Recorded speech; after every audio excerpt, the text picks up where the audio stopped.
Hola clase, ¿qué tal? Hoy vamos a estudiar los verbos irregulares en el subjuntivo.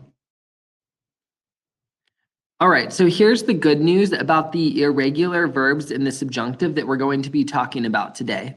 While they are irregular, for the most part, they still follow the 3 steps, okay? So we still put the verb in the yo form of the present tense, remove the o, and add the opposite endings. Most of the irregulars that we're going to talk about today still kind of follow those 3 steps, but you'll see that they have spelling changes or they do some weird things. And then some of them, of course, are totally irregular, so they don't follow any of the 3 steps.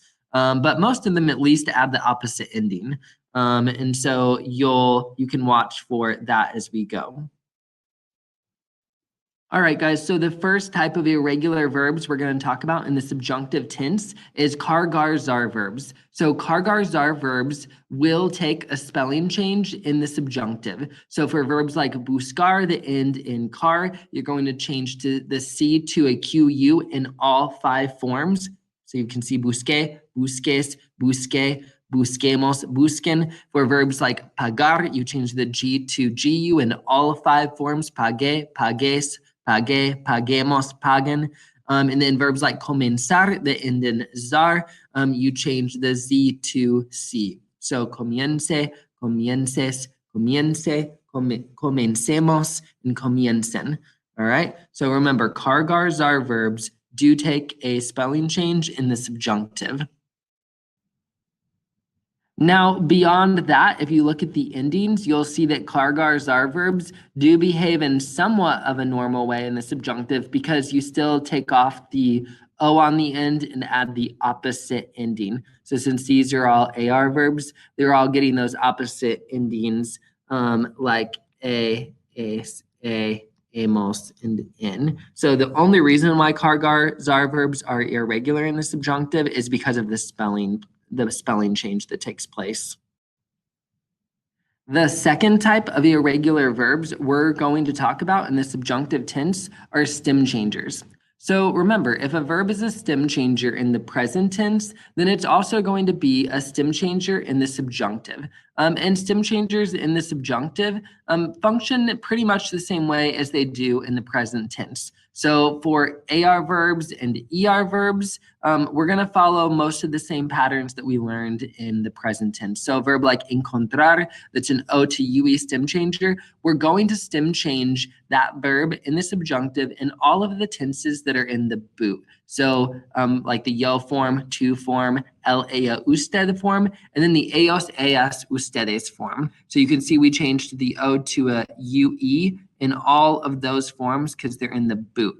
But in the nosotros form, we did not change the O to a UE because we usually don't change the nosotros form for stem changers. So we just have encontremos.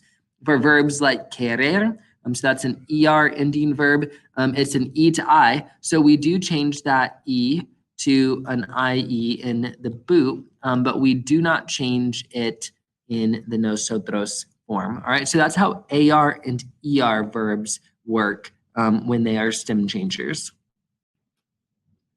One more thing that I want to point out, if you look at the endings, we are just adding the opposite ending. So just like all of our other subjunctive verbs, we need to take off the O and add the opposite ending, and stem changers follow that rule as well. We just need to remember that they also have a stem change inside of the verb besides just the ending that we're putting on there. All right, so here's where the subjunctive gets a little bit tricky. IR verbs will take a stem change in the nosotros form. So if a verb ends in IR, like preferir, and it is a stem changer in the present tense, then we're also going to change it in the subjunctive tense, but we're going to break a really important rule that we have never broken before. So with the verb preferir, it is an E to IE stem changer in the present tense. We're actually going to go along with that for a little while. So we're going to change the E to an IE in the boot. So in the yo form, the to form, el, usted form, and in the ellos ustedes form. Usually, though, we would stop there. But in the subjunctive, we don't. We go ahead and change the E in the nosotros form, which, if you'll remember, we're never supposed to do that. We're never supposed to change the nosotros form for stem changers. But in the subjunctive, we do. However, we don't change the E to an IE. We change the E to an I. So we end up with prefiramos. All right? So you are allowed to break the nosotros form stem changers in this subjunctive. For a verb like dormir, it's a stem changer in the present tense and it ends in an IR. So we are going to change the nosotros form. It's usually an O to UE stem changer. So we do change the O to a UE everywhere in the boot. And when we get to the nosotros form, we go ahead and change the O to a U. So we end up with dormamos. For another verb that ends in IR that's a stem changer, pedir, we're going to change the E to an I. It's an E to I stem changer. We're going to change the E to an I in the boot. But then we're also going to go ahead and change the E to an I in the nosotros form. All right, so this is why verbs that end in IR that are stem changers are so weird in the subjunctive, because they go ahead and break the rules and they change the stem in the nosotros form when we're really not supposed to do that. Now, what's really nice, though, as much as IR verbs that are stem changers are rule breakers in the subjunctive, at least they take the opposite endings. So you'll see, since all of these verbs are IR verbs, they do at least take the A endings. So as, amos, and on. At least they behave well when it comes to their endings. And for the last page here, we have 5, so cinco irregulares totales. These are 5 verbs that are totally irregular in the subjunctive tense. You have seen all of these before. These verbs were irregular in the command form, all right? And so we've got ser, ir, saber, estar, and dar. You will remember that these are irregular because if you go to the yo form of the present tense, there's no O to drop. And so we end up with these really strange forms. So ser, the yo form becomes sea, ir is vaya, saber is sepa, estar is esté, and dar is de. And then, of course, we've got all the different conjugations for all the forms that we might use.